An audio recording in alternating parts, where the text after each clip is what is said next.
Masterpiece. Flawless. Two words I've heard thrown around about Parasite more than any other film in recent memory. I think what sets Parasite apart is the level of attention to detail. Here's an example. Bong Joon-ho wanted to use sunlight as a way to illustrate the better life of the upper class. They're higher up in society, higher up physically, and therefore closer to the sun. So in the film, the first time we see the sun itself on screen is when Ki-woo from the lower class Kim family ascends a staircase towards the upper class Park family's house.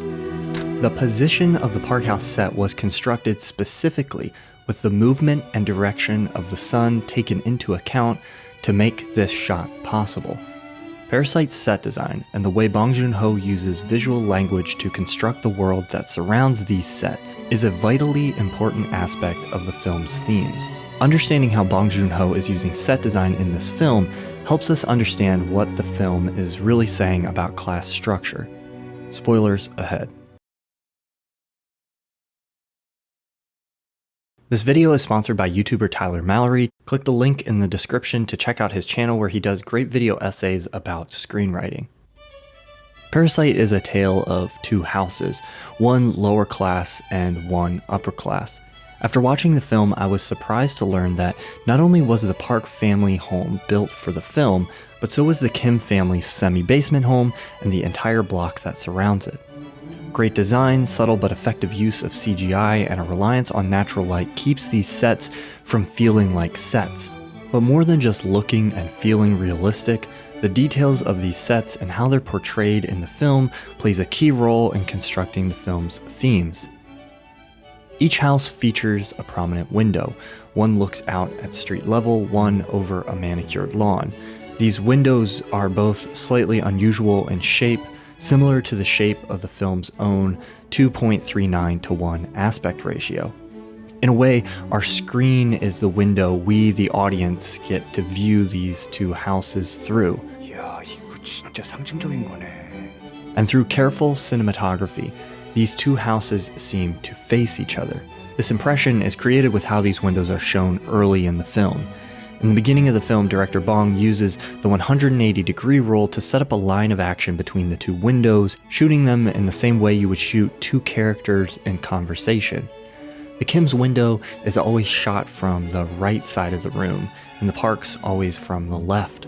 It's subtle. In these early scenes, the Park's window is only really shown in the background, but it sets up a feeling that the Kim's house is on the left facing right, and the Park's house is on the right facing left. It's the same visual design director Bong Joon-ho used in Snowpiercer to illustrate class structure, with its lower class towards the back of the train and on the left of the screen, and its upper class to the front of the train and on the right of the screen. In Parasite, director Bong adds to this design. The houses face each other from left to right, but they also have a clear vertical relationship. Leaving the poor family's house, you have to ascend stairs just to get to the street. Entering the rich family's house, you go from the street upstairs into the house.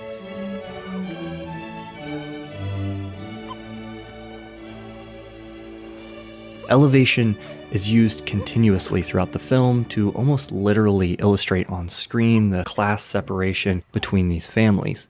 In the Park's house, you go up a staircase to their bedrooms. In the Kim's, you go up a staircase to the toilet. 이러다가 갑자기 박 사장이 탁 집에 온다 쳐봐. 김기택 이 인간 바퀴벌레처럼 샤샤샤샥 숨겠지? When the Kims hide like cockroaches from the light of the Park family, they literally hide below the Parks. 우리 아이 그냥 여기 소파에서 살까? 응? 아, 여긴 텐트가 직방으로 보이니까. 그래. 그게 속 편하겠다. 그치? 다송이 보면서 자요. 아유, 이 자식 그냥.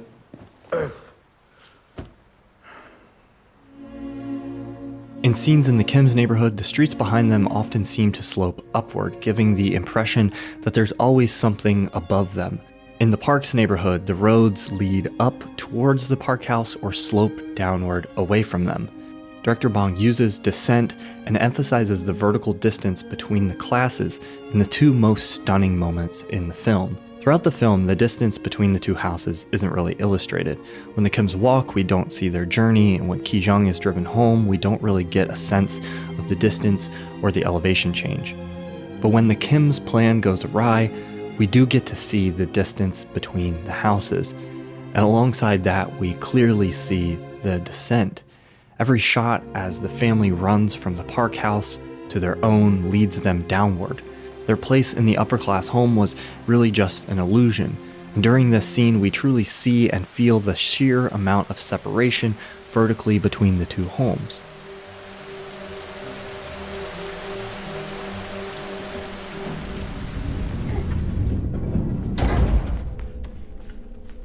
The reveal of the bunker and the man living underneath the house also uses descent.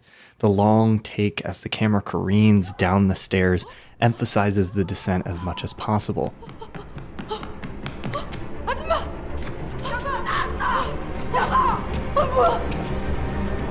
The staircase feels almost impossibly long. This is a fairly simple and elegant use of visual language to communicate a concept. It's something most viewers will catch on their first or second viewing. But this use of spatial layout in Snowpiercer and Parasite isn't just a neat way to illustrate class separation in the films. I think it's crucial to understanding what director Bong is actually saying about class with these films. I don't think Parasite can simply be condensed as these rich people are bad and parasitic, or these poor people are bad and parasitic. On the surface, we see the conflict as being between these three families, but Mr. Kim's aggression against Mr. Park is misplaced in a way. When the Park family is pushed out of their home, another family moves in. The Kims are still in their semi-basement home. It's not the family, but the layout, the structure that causes the problem. And none of the characters seem to see this. Ki-woo's plan to rescue his father at the end of the film is simply a plan to buy the house, advance upward in the class structure, and become the Park family. 돈을 벌면 이 집부터 사겠습니다. 이사 들어간 날에는 저는 엄마랑 정원에 있을게요. The structure affects us, the audience, too. We root for the Kims, not because they're better people than the Parks. The Kims lie, cheat, and hurt other innocent people to get their way. The Parks look down on those below them.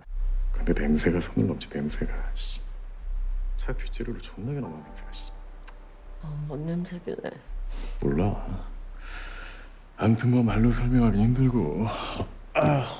가끔 그 지하철 타면 나는 냄새 있어. 그런 거랑 비슷해. But the Kims judge the rich. 부자들이 원래 순진해 꼬인 게 없고 부잣집은 또 애들이 구김살이 없어. The Parks prioritize their own family's troubles over the troubles of others, but the Kims do the same thing. We root for the Kims, though, because they're the underdog. Their place in the structure is why we root for them. And we don't root for them to reform, destroy, or break out of that structure. We simply root for them to scale it, to climb to the top themselves. But by illustrating class structure with set design, something that feels more permanent to the audience, I think Bong Joon-ho is articulating something about that class structure. He isn't just illustrating the problems it causes, but in Parasite and Snowpiercer both, the difficult and complex nature of solving those problems. Ki-woo's plan is a fantasy, but even if he succeeded, that's only one family that has elevated itself. You might be able to move a family from one end of the spectrum to another, but you can't remove the physical separation between this house and this house.